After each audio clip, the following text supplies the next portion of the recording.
ओडिशा सरकारଙ୍କ पंचायत राज और पानीय जल विभाग द्वारा बस्ता ब्लॉक कार्यालय जातीय पंचायत राज दिवस पालित हो जाइछि।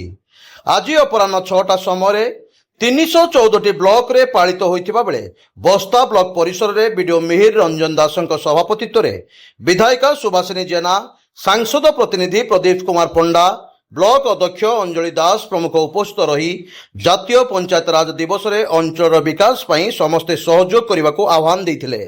उक्त कार्यक्रम में बस्तार 31 पंचायतर सरपंच सदस्य सदस्या जिला परिषद सदस्य एसएचजी ग्रुप सदस्य माने उपस्थित रही जातीय पंचायत राज दिवस पालन करथिले।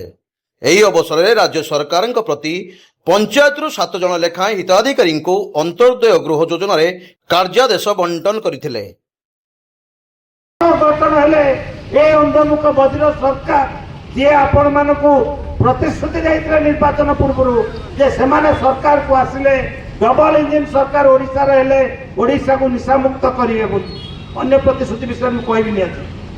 निशा मुक्त करिवे बोली कहितले ओडिसा को, किंतु बंधुगण दुखर कथा शासन को आसला परे जो माने आपण मन को प्रतिश्रुति देइथिले तांको निर्वाचन संकल्प पत्र रे जे आमे शासन को आसले ओडिसा को निशा मुक्त करिवु सेही माने आज निशार प्रचार प्रसार को बढ़ाइबारे लागि छ। बंधुगण आमे होउछु विरोधी दल लोक, आमे जानिछु आमे केते चित्कार करी कहले मध्य सरकार कहबे एटा विरोधी दल चाल, विरोधी दल ता काम करू।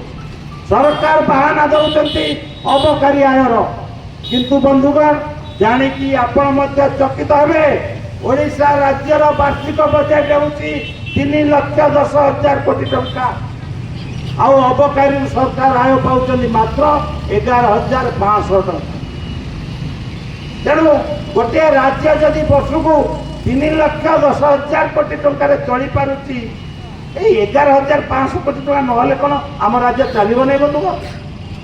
मु आपको मन पकई दूसरी 12-14 वर्ष तले जगतसिंहपुर जड़े अबकारी मंत्री गोटे इंटरव्यू कहते मो टीवी देखी मोर मन पड़ू से कहते से कथा आम राज्यर बजेट हूँ 48,000 कोटी टंका, आम मात्र 4,000 कोटी टंका अबकारी पाऊ से 12 वर्ष तल कथा मुझे आते 4,000 कोटी टंका ना आम राज्य सुरुखुरे चली पार किसी असुविधा ना।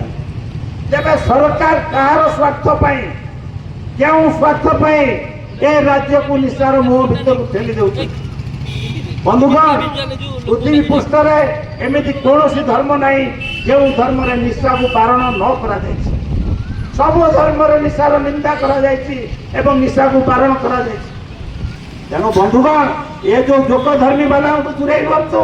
आम प्रिय पीसी सभापति जो निशा मुक्त ओडिशार स्वप्न देखिं से स्वप्न को समर्थन करंतु, निश्चय से स्वप्न दिने साकार हेबो। बंधुगण आपण मैंने समस्ते जानती निशार अपकारिता और भयावहता विषय सारा समाज जाने। समाज रे जेते प्रकार अघटन होउची, सड़क दुर्घटना कहतु, हत्या लुंठन, नारी प्रति व्यभिचार किंबा दुष्कर्म किंबा पारिवारिक हिंसा कथा कहतु, सर्वे देखा जाइए प्राय 85% 90% अघटन पछरे निशा ही मूल कारण।